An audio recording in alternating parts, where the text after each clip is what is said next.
One to Saturday night of 28 days of health. You've almost been doing this for a full week. Now, a lot of you know that you've been doing it for more than a full week, right? You've been paying attention, moving it forward, and paying it forward with health and health in your community.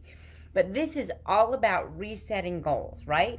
This is all about saying, I've tried that and I've continued to do that. Maybe you've even mastered that and you want to take it to another level. You're going to try something else. The whole idea is to challenge yourself.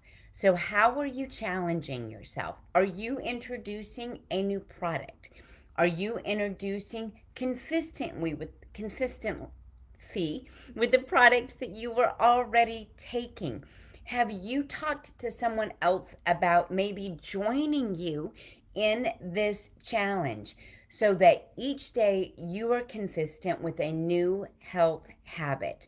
Now, we've got incredible bundles, and last night I got a chance to go through some gut health. I said to you, I need you to check your gut, right? And that's because there are so many important factors related to gut health, your immunity, your mental health, your cardiovascular health, your weight, your skin health. It all can come down to supporting your gut, doing a gut check, right? Well, tonight what we want to do is take it to a lifestyle factor. Let's pull you out of the realm of what am I going to supplement in my life? How am I going to fill in gaps where my diet falls short? Instead of health factors around the gut and even stress or skin, where we've got these amazing bundles to help you achieve your health goals, I want to take you into a lifestyle factor, because that in particular, when we think of fitness, which is something that we'll do on Saturdays, we'll talk about fitness factors. I want you to think about how you can challenge yourself or someone else. Maybe we want to up our game with intensity. Maybe you're going to up your game with frequency. That's that consistency thing. What are you willing to commit to each and every day? I had to do the exact same thing. While I love to exercise, I didn't always love to exercise. So I had to remind myself what brought me there. What got me to the point where I really wanted to get up as early as I do in the morning to exercise? Well, a lot of it had to do with a personal inventory and asking myself, what do I notice when I don't exercise? Is there anything about that that I don't like? The truth of the matter is, I still stick to my early sleep routine, so it's not sleeping in, right? What do I like about days where I don't work out? I do have more time in the morning in the sense that I can be a little bit more leisurely. Are you like me, where you give yourself a little bit of extra time and then you go, wait a minute, what do you mean it's 7:40? I have to leave the house at 8 a.m. Some of you saw this on my 28 days of skin. I let you know I only had 10 minutes to get to work, right? Somehow the morning got away from me. So maybe routines are something that you need to stick to. This girl does. I need to stick to a routine. I need to know where I'm at, where I'm going, and where I'm supposed to be. Otherwise, it's pure chaos. It's pure chaos, right? Maybe what it is when you do that personal inventory, you ask yourself, not what did I like about skipping that routine and thinking, gosh, maybe I want to do that again. Maybe we need to flip the script and we need to say to ourselves, what do I notice when I don't work out that I don't want, right? We often will make changes when we identify what we don't want. You know, I got this tip from someone once where they said journaling is so important. You need to write down a goal statement. You need to write down a um, a wish list. You need to, you know, positively affirm the things you want in your life, right? And you're going to do that, and you're going to reread it, and you're going to rewrite it, even if you're rewriting the exact same thing, debt free, I am debt free, whatever it is, right? you're going to do that every day. But this guy, he flipped the script. He said, that's not what I want you to do. Well, I do want you to be careful with the words that you choose to put into your head. Instead, I want you to write in your journal the things that you don't want, right? I have done this because I don't want this. I commit every day to this because I don't want this, right? I no longer have because of this. When you point out the pain, when you point out the things that you go, you know what? I'm not doing that again. I'm not doing that again, right? You end up kind of developing an attitude of we don't do that anymore, right? So I think that's also a powerful play.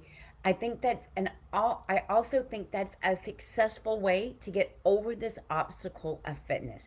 What is it that prevents you from working out? Is it joint pain? Is it the fact that you've never done it before? Do you think that your form is just going to be that bad, right? That you're just not going to do it right? Do you feel like it's one of these things? I know I felt like this in meditation in the beginning. I was all like, with my eyes closed, and I'd open up one eye and I'd see what other people were doing on retreat, right? Close your eyes, open up the other eye, see what other people were doing on retreat. If you've ever been in a Zumba class, you got to keep both eyes open or you're going to get kicked in the face. But you want to know what they're doing, right? You want to make sure that you're doing it right. Is that the thing that prevents you? Is that you think, I'm not really sure I'm doing it right? The idea here is we want to progress. So I've got 3 ideas to help you get into physical fitness, right? Start where you're at. You've heard that before, but choosing to be a part of embarking on a fitness regimen is far more important than you focusing on doing it the right way. What is the right diet I should follow, Dr. D? What is the right exercise that I should do? If I follow this diet, what exercise matches that diet? If I'm eating this way, should I also exercise this way? Right? So we need to stop thinking that there's a right way necessarily. Now, is there a proper way? Is there a proper form? Is there a goal there to really achieve skills, right? And so you're going to do skill-based training? Absolutely. But that's not where you start. You start with something. It could be a brisk walk, right? If that's with your partner or that's with your dog, if that's the thing that makes it feel rewarding for you, that's what I want you to do. I want you to write down that thing that is going to make that rewarding for you. It could be simply the completion. You set a goal for yourself and now you're going to complete it. I remember when I started running, right? It was a very big deal for me to run a 1/4 of a mile without stopping. And then it was a 1/3 of a mile without stopping. And then it became, I knew that if I closed my eyes and didn't pay attention to how far I had gone, right? I didn't really know how far it was. I wouldn't know if I'd passed the 25 mark, right? The 1/4 of a mile mark or the 1/3 of a mile mark, which meant it made it easier for me to get to the 1/2 a mile mark without stopping, right? These were little things that I did. And when my friend said, on Monday nights we do running, we do running club, you should come with us. Why do you think I didn't go? Well, first off, because we just learned I had to close my eyes when I was running so I wouldn't know what the previous benchmark was, so I wouldn't stop and be like, at least I made it past the light post, right? I clearly wasn't up to snuff. I couldn't run like other people in the run club. I'd embarrass myself, I thought, right? So what it meant is I just had to do it on my own. I set a goal for myself and I did it on my own.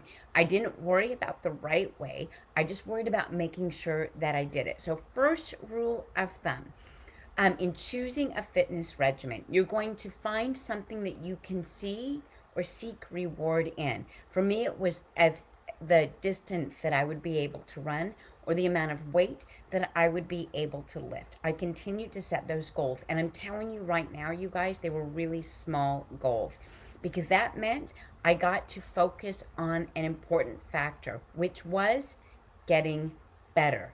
I was able to say, I'm getting better. I was better than yesterday. And you guys, that's one of the things that can really motivate you. You just have to do more than you did the day before. Even if it's just inches, steps, a little bit of weight, one more rep. You're doing more than you did the day before. I learned this lesson with push-ups. I couldn't do them. Pull-ups, I couldn't do them, right? I mean, I was just no good. Push-ups weren't great. Couldn't do that many in a row. Pull-ups were a non-issue. Like, why would you? I just felt like, why would I even try? Like, oh, nothing happened, right? So what I want you guys to do is to think about, well, maybe I'm just going to do one more than I did the day before, because now you're doing two. And I know you've heard me say this before, but at the end of 28 days, right, at the end of 21 days, it is so powerful.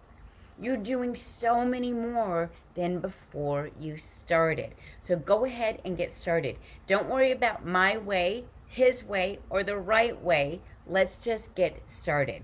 The right exercise, let's redefine it. The right exercise is the one that you will do. It doesn't matter if you would see benefit from running or benefit from a kettlebell swing or body weight squats. Let's just get started with the right exercise for you. And it's the one that you'll do every day, or at least on a regular basis, right? It should feel like play. And I think that's the thing that people miss, is that exercise is hard in the beginning. And you've heard me say this before, everything is hard in the beginning. But what you feel when it's done, and you know this is true because you've done it before, you've had to have a hard conversation. And what did you say to yourself when it was done? That wasn't nearly as bad as I thought it was going to be. You've had to really get in, you know, pull up your sleeves and get work done. And at the end of it, you felt rewarded because you got a lot of work done.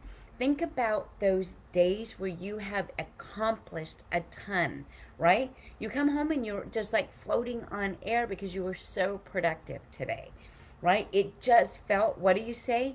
Easy. So that's what I want you to try to do. I want you to find something that brings you joy, a reward, something you think that you can achieve or move towards. So each and every day you're getting closer to that. It should feel like play.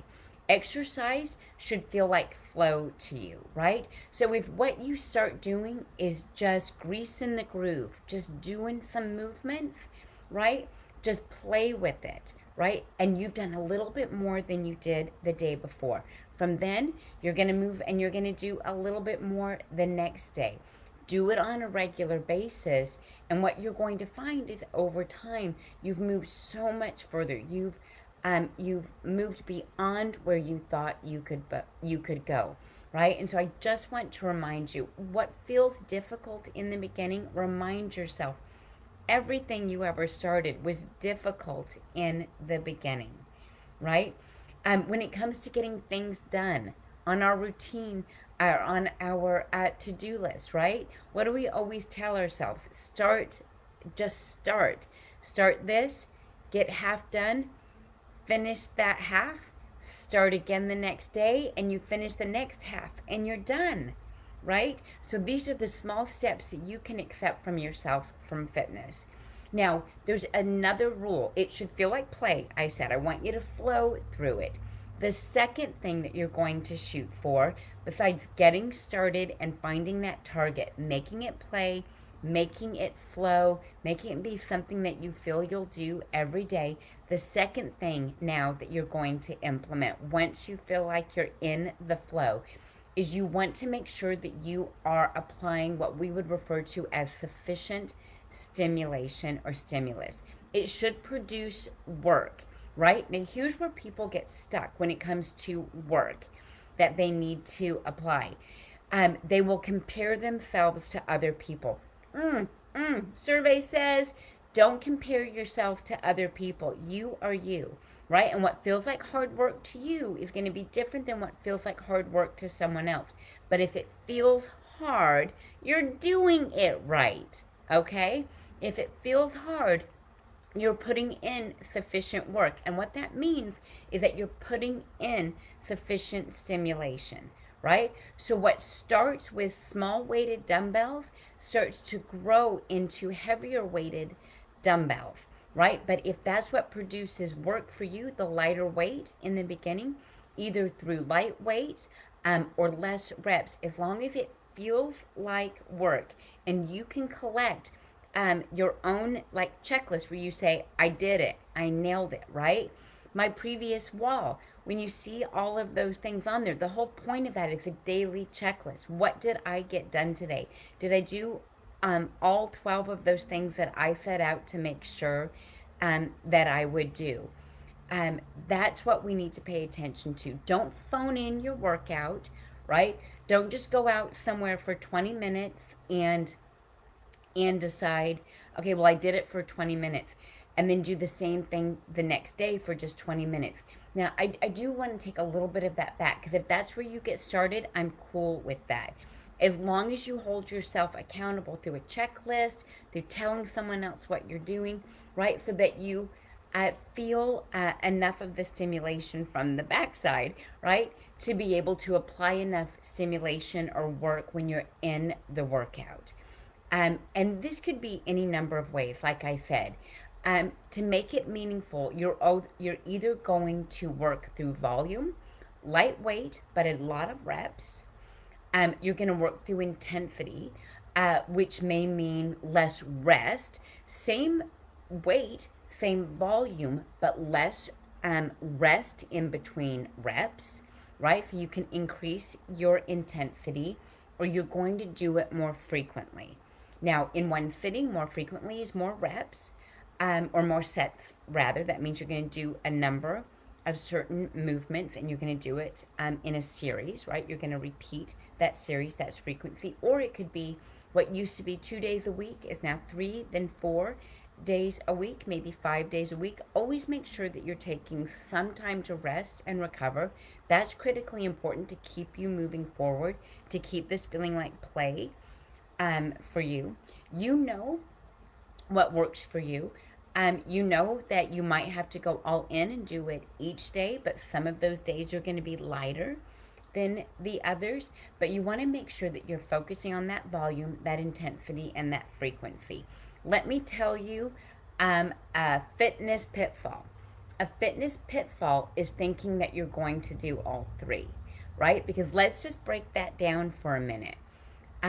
You can do high volume, which is a large number, right? And you might be able to do that with some level of intensity, but you won't be able to do that frequently, right? You're sore the next day. You might be able to go all in high volume, but you won't be able to do that for very long, so you won't do that very frequently, right?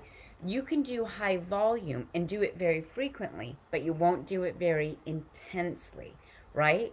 Because intensity and frequency are like this to each other, right? Maybe if you want to go intense and you want to do it every day, your volume's going to have to decrease, right? So these are the ways that you're going to play with your flow. These are the ways you're going to play with how you work out. But a fitness pitfall is thinking that you're going to do all three: high volume, high intensity, and high frequency. That's not the way work works. If you're able to do all three, intensity is not where it's supposed to be, or volume is not where it's supposed to be.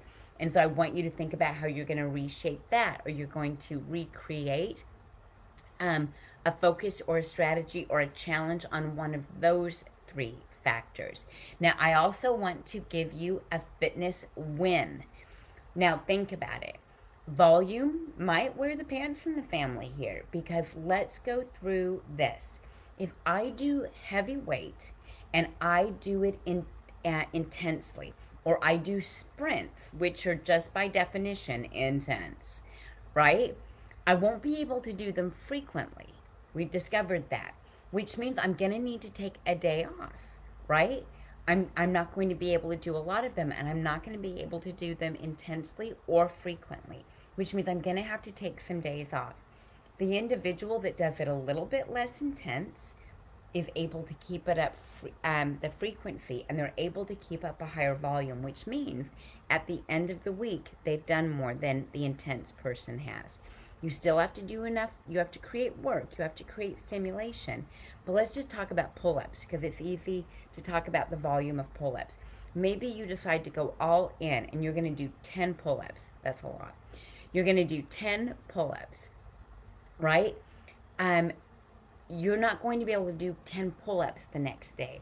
You may need to take a day off, right? You may not even be able to do 10 pull-ups the next day. Maybe you only get 5 out on that Wednesday, right? You get 5 out on Thursday. So you've done for your Monday, Tuesday, Wednesday, Thursday, you've got 20 done, right? You did 10, 0, 5, and 5, right?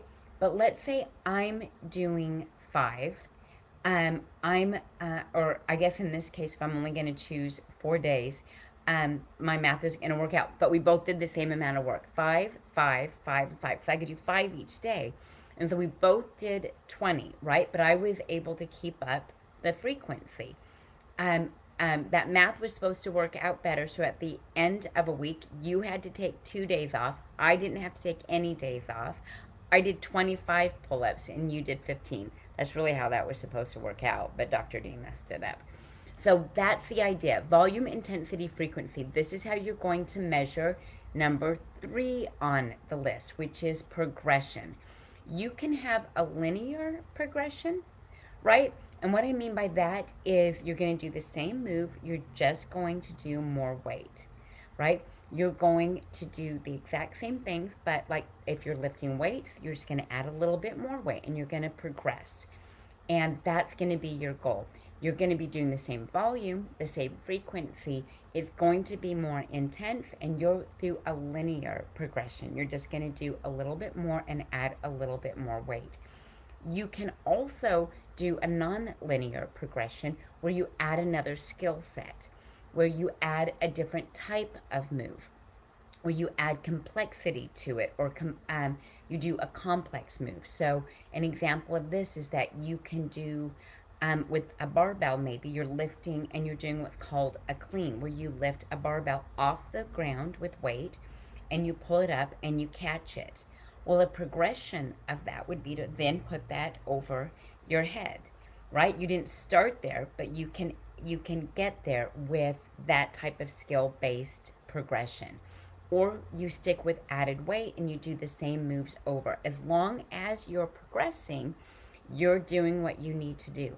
Adding intensity is progression, right? Adding volume is progression. Adding frequency would be progression. And obviously, one of the ways that you can add intensity is to simply add more weight. If you don't have 1, 2, 3 in place, then you may not see some of you may not reach some of the goals that you're looking for. So let's go over again. 1 is making exercise feel like play and flow. 2 is making sure that you're not phoning in an exercise, that you're actually doing work. That means you're going to focus on volume, intensity, and frequency, but you can't have all 3. The third thing is that you're going to make sure that you're progressing, right? Whether it's a small progression or a big progression, you're just going to make sure that you continue to move your goalpost so that you can continue to reach your goals. Exercise selection doesn't matter as long this is really important. Exercise selection doesn't matter if you don't have these things in place. There's no such thing as the right way if you don't have 1, 2, 3 in place. Play and flow, frequency, intensity, and volume, and then progression. If you're having trouble with exercise, add sufficient rest. You know, one of the things that, if I could add something to this recommendation of 1, 2, and 3 that I've come up with, it would be to make sure that in your pursuit of frequency that you give yourself enough rest. The central nervous system, it needs to recover from the work that you put it through. For you to be able to keep up volume, keep up intensity, you need to be able to give yourself your rest. In the beginning, you're depending on where you're at physiologically, you're going to need more or less rest in between reps or in between actual workout days. When you are really working out hard, rest becomes even more important, so that you don't lose the skill base, so that you don't lose that progression or the ability to progress. So taking a day off, that is also on the calendar. Okay, you guys, what you need to do is make sure that you're moving naturally, and that you're doing it consistently. Find ways to integrate some of these healthy movement habits into your daily life. If you need to schedule 20 minutes in the middle of your day to do body weight squats, to do push-ups, even if your knees are on the floor. If you want to start with arm circles, go for it. Just get started. Until I see you next time, you know the tagline: go be healthy, go be brilliant. Be safe, of course, and go be good to yourself and other people. My tagline keeps getting bigger. Okay, go be healthy, go be brilliant.